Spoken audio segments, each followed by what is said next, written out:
Na manhã de 2 de novembro de 1982, eu estava voando em DHC-1 Chipmunk, em direção ao norte, para a região de Montejunto e Torres Vedras, perto da base aérea de Ota. Estava um dia muito bonito e claro, sem nuvens, e me dirigi para minha área de trabalho, planejando subir para 6.000 pés, para um treinamento acrobático.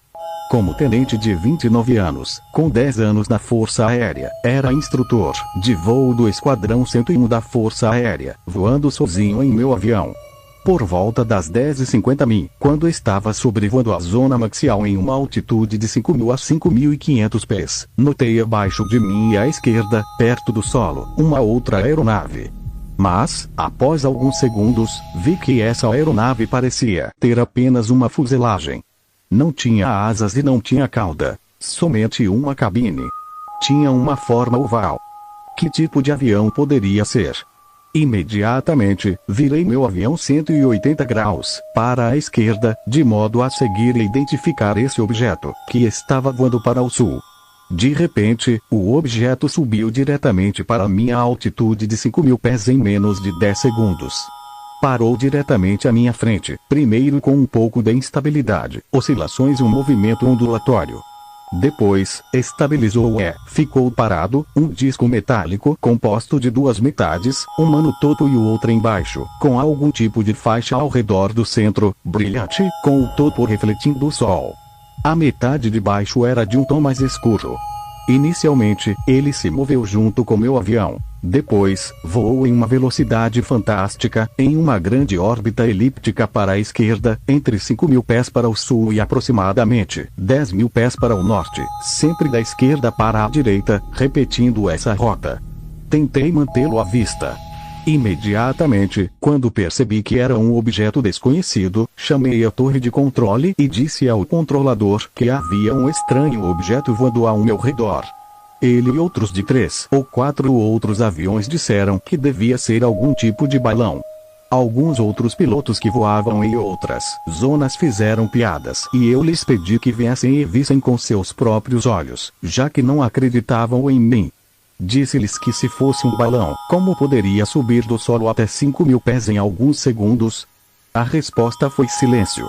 Eles começaram a perguntar qual a minha localização, minha zona de trabalho, e 2 companheiros oficiais da Força Aérea, Carlos Garcês e Antônio Gomes, disseram que iriam se juntar a mim. Enquanto esperava e ficava olhando para ele, quis saber um pouco mais a respeito desse objeto. Muito embora estivesse perto, não sabia o que ele era. Fiquei sozinho com ele por 15 minutos, que achei uma eternidade, sem saber o que viria depois ou se ele retornaria em seu curso estabelecido. Fiquei ali, focalizando esta coisa, que repetia seu curso elíptico ao redor de meu avião. Quando Garcês e Gomes chegaram em seus Chipmunk depois de cerca de 15 minutos, perguntaram-me pelo rádio: onde está ele?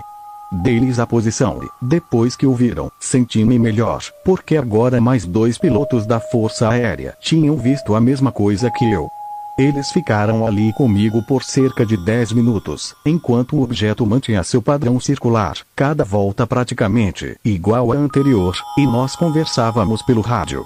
Eu estava no interior da órbita e eles fora dela, de modo que o objeto passava entre os 2 aviões. Por causa disso, pudemos estimar o tamanho relativo em comparação com o comprimento da fuselagem do Chipmunk, 7,75 metros. 2,43. Depois de cerca de 10 minutos, eu ainda estava curioso e realmente queria saber mais sobre o objeto. Assim, decidi fazer uma interceptação, o que significava que eu iria diretamente na direção dele, mas ligeiramente para o lado, de modo que ele seria forçado a alterar seu curso. Disse a meus colegas da Força Aérea que estava planejando uma interceptação. Uma vez que a velocidade do objeto era muito maior do que a minha, voei diretamente para um ponto da trajetória elíptica. Ele veio em minha direção e passou sobre mim, por cima de meu avião, e parou ali, como um helicóptero aterrissando, mas muito, muito mais rápido, quebrando todas as regras da aerodinâmica. Foi muito perto do meu avião. Apenas cerca de 4,5 metros. Fiquei atônito. Fechei os olhos e, naquele momento, congelei, sem qualquer reação. Não houve impacto, então, voou num lampejo na direção da montanha de Sintra e dali para o mar. Tudo isso aconteceu tão rápido que eu não consegui fazer nada com meu avião para tentar evitar o objeto. Um dos outros pilotos viu tudo. Várias vezes os objetos tinham ficado muito perto de mim, e consegui verificar que era redondo, com duas metades semelhantes a duas tampas bem apertadas.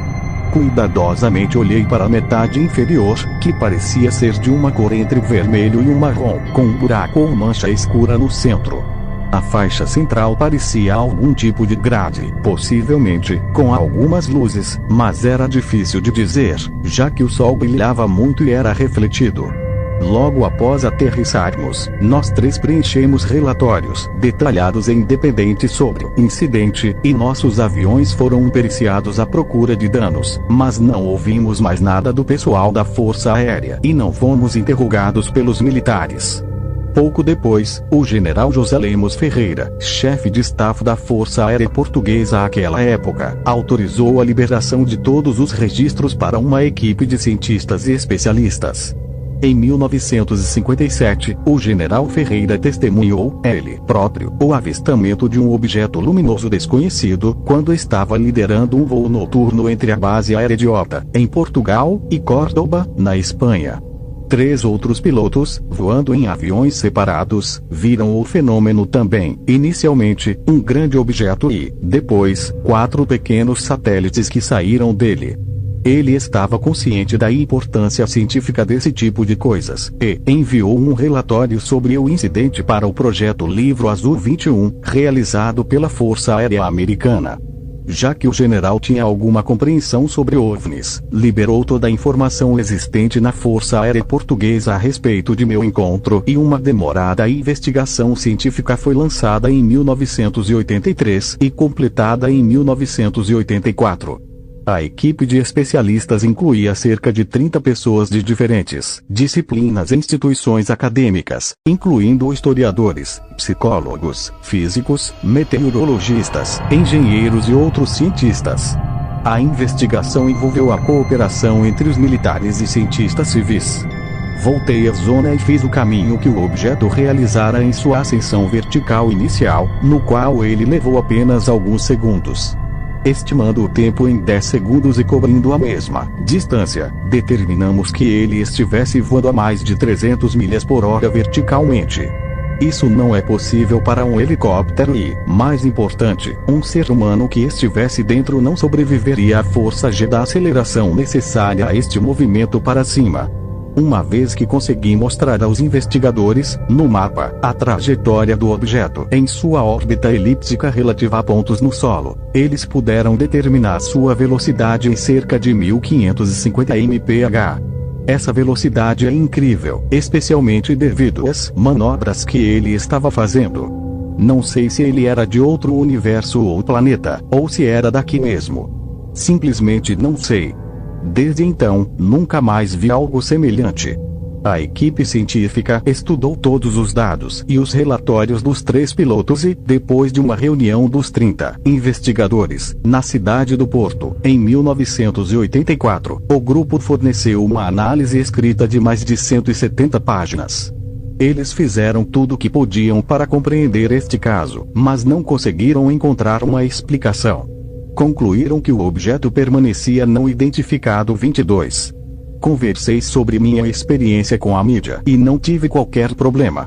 O assunto foi coberto seriamente por muitos jornais e pela TV, porque havia 3 pilotos da Força Aérea envolvidos. Desde então, as pessoas me abordam para me contar sobre outros incidentes com OVNIs, mas a maioria delas quer manter suas experiências em segredo. Outro incidente ocorreu em Portugal antes do meu. Um piloto da Força Aérea, um colega, viu uma parte de um objeto por trás das nuvens, que parecia ter 2 ou 3 janelas. Ele perdeu o controle de seu Dornier do 27.